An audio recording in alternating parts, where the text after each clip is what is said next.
Hello, you're watching weekly review of the stocks market with me, Anna Kasatkina. The American stock market closed last week with a down-directed motion. Even a surprising improvement of consumer sentiments did not compensate the trade operations loss of $2 billion fixed by JP Morgan Chase. Having decreased by 1.7% for a week, Dow Jones Industrial Average slipped by 34.44 points or 0.3% to the mark of 12,820.60 points. Among all index components, the papers of JP Morgan fell deeper than others by 9.3%, that provoked the drop of Dow Jones.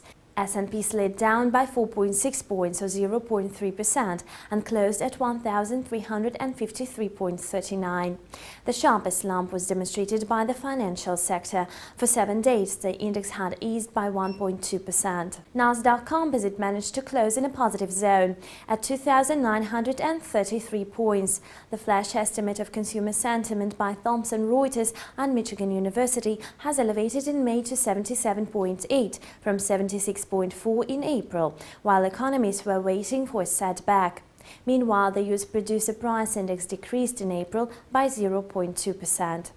The experts were predicting it to contract by 0.1% compared to the preceding month. The core index without volatile food and energy prices got up by 0.2% as calculated. The shares of JP Morgan Chase decelerated by 3.78 points to the value of $36.96, having fixed their deepest decline since August 2011. On Thursday, the bank revealed a loss report for the last 6 weeks amounting to $2 billion as a result of failing trades with derivatives. In addition, the company may bear extra losses in the amount of $1 billion in the second quarter owing to the market volatility. After these messages, the market capitalization of JP Morgan has cut back by $14.4 billion. More than 216 million papers of the financial organization changed their holders. That comes in line with the biggest trade volume with these shares at least since 1984. The quotes of technology sector were backed up by Nvidia Corp, which has rendered its profit account for the first quarter.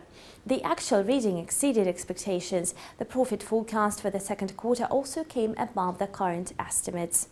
The chips producer stocks ticked up in price by 6.4%, and by the end of Friday trade session, their cost touched $13.21. This was the weekly review of the Forex and stocks markets. Thank you and goodbye.